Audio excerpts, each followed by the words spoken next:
in a couple of decades when people look back, I think they will remember from the COVID crisis. This was the moment when everything became real, that we agreed to be surveyed all the time. And maybe most importantly of all, this was the moment when surveillance started going under the skin. I don't wanna talk about the shit you wanna say. Every motherfucking thing you said is bullshit, and I can't really listen to this shit anymore. You broke my fucking heart when she died in on the floor. Now I'm sitting here all alone inside my place, and I don't know what to do with this gun in my face. And now I'm asking questions with the gun in my hand. Pull the trigger now, baby, I'll be better dead. Pull the trigger now, baby, I'll be better dead. Pull the trigger now, baby, I'll be better dead. Pull the trigger now, baby, I'll be better dead. Pull the trigger now. I don't wanna talk about the shit you wanna say. Every motherfucking thing you said is bullshit, and I can't really listen to this shit anymore. You broke my fucking heart when she died in on the floor. Now I'm sitting here all alone inside my place, and I don't know what to do with this gun in my face. And now I'm asking questions with the gun in my hand. Pull the trigger now, baby, I'll be better dead. Pull the trigger now, baby, I'll be better dead. Pull the trigger now, baby, I'll be better dead. Pull the trigger now, baby, I'll be better dead. Pull the trigger now. You know, the whole idea that humans have, you know, they have this soul or spirit, they have free will, and nobody knows what's happening inside me. So whatever I choose, whether in the election or whether in the supermarket, this is my free will. That's all. Today, we have the technology to hack human beings on a massive scale.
And so what I'm going to try to do is to, with as much clarity as I can summon here, zap on and to laser and to warm up and to buzz and to tickle and to stimulate the shackles of language that are tying you to any particular religion or any particular political party, and even to try and question your enslaving commitments to your country, and God knows, possibly even to your gene pool, and possibly even to your parents.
though I know it's difficult. You can't really go outside. You can't do much of anything. You don't have any money. The businesses are closing.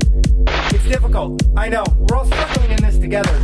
I might have taken bailout money for my 8 businesses. Your grandma may have died inside the old folks home when you put the COVID patient in there. But you know, you can say whatever you want to me. I rule. So, fuck you.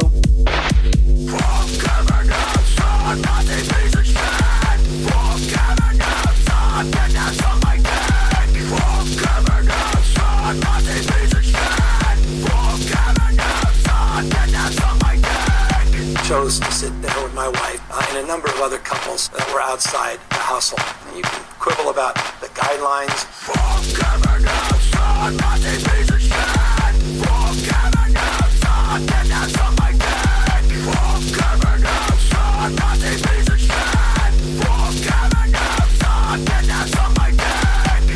Because I need to preach and practice, not just preach and not practice. Thank you, Mr. Chairman and members of the subcommittee. On July 4th, 2023, Independence Day, Judge Terry A. Doty of the U.S. District Court for the Western District of Louisiana entered a historic injunction against the White House and other federal officials. This injunction prevents them from, quote, urging, encouraging, pressuring, or inducing in any manner the removal, deletion, suppression, or reduction of content containing protected free speech posted on social media platforms. Judge Doty's opinion contains 82 pages of detailed factual findings, supported by 577 citations of the evidence, which is drawn from roughly 20,000 pages of the federal government's own emails and communications with social media platforms and 6 full-length depositions. In its recently filed stay motions, the government has hardly bothered to dispute any of these factual findings. The Court of Appeals has entered a, quote, temporary administrative stay of this injunction and granted expedited argument, briefing and argument on August 10th. Contrary to some recent suggestions, a temporary administrative stay is, quote, routine practice in the Fifth Circuit. That's a direct quote from the recent decision in N. Ray Abbott, and it does not reflect any judgment of the merits. Today, I want to offer 7 observations drawn from the Louisiana opinion. First, the Louisiana court found, based on overwhelming evidence, that federal officials are the cause of the censorship of the viewpoints they disfavor. The government likes to claim that social media platforms acting on their own would apply their policies and censor all this content anyway. This is demonstrably incorrect.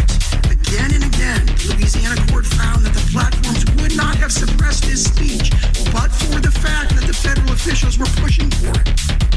The deplatforming of Alex Berenson, the throttling of Tucker Carlson's content, the silencing of the so-called disinformation dozen, which includes Mr. Kennedy, the suppression of much of the so-called borderline, which is, quote, often true content on Facebook's platforms, the censorship of the Hunter Biden laptop story, and much more. All these were suppressed because of the efforts of federal officials. Second, the scope and reach of federal censorship is staggering. As the Louisiana court repeatedly found, it affects, quotes, millions of social media posts and speakers all across America. It affects virtually every American who reads, listens, engages, or posts on social media about great disputed political and social questions that federal censors have stuck their fingers into. Third, federal censorship is ongoing and it shows no signs of relenting. Federal official censorship efforts are in full swing and they're expanding to new frontiers. Left unchecked, federal censorship will reach virtually any disputed social and political question over which federal officials want to impose their power. Fourth, the Louisiana opinion shows that federal officials are most eager, most focused on silencing truthful speech and to muzzle the most influential critics of the administration and its policies. Tucker Carlson, Alex Berenson, and many others were targeted not because what they were saying was necessarily false, but because it was the most effective criticism of the narrative line that the administration was pushing at the time. Censorship is not about truth. It is about power, preserving and expanding the power of the censors and the political narratives they prefer. Fifth, federal officials are deeply intertwined with what other witnesses have called the censorship industrial complex. The Louisiana court made very detailed findings about the close connections between many federal officials and that mass surveillance and mass censorship enterprise that calls itself the Election Integrity Partnership and the Morality Project. Not just CISA officials, but White House, State Department, and Surgeon General officials have deep ties to that enterprise. As the Louisiana court found, CISA and the EIP were completely intertwined. Sixth, federal officials don't just dictate the outcomes of specific content moderation decisions. They also directly induce changes to the content moderation policies of major social media platforms to ban disfavored viewpoints in advance.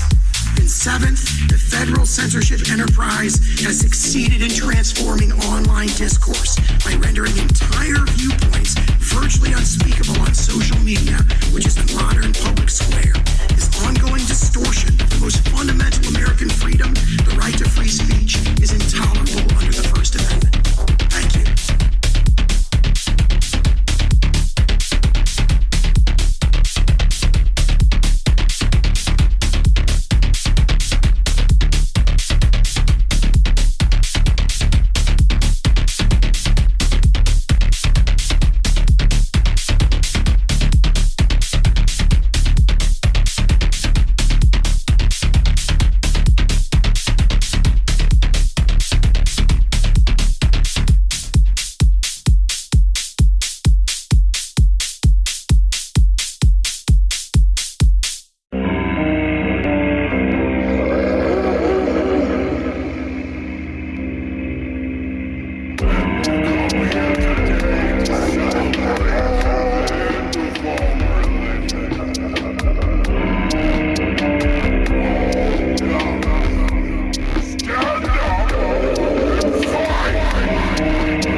I was brought up and you'll never guess the games that I really fucking had to play.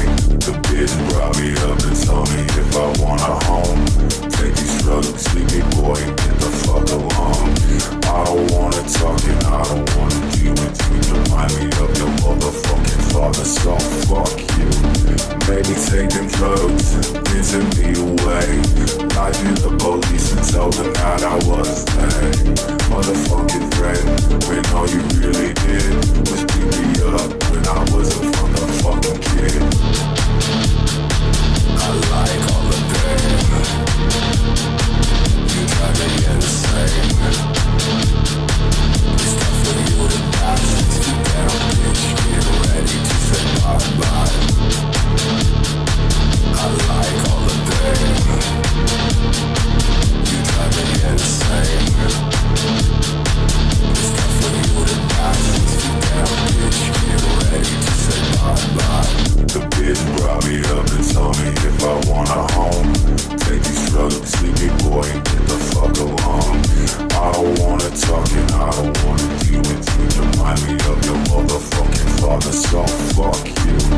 Maybe take them drugs, dancing me away. Lie to the police and tell them that I was lame. Motherfucking threat, when all you really did was beat me up when I was a motherfucking kid.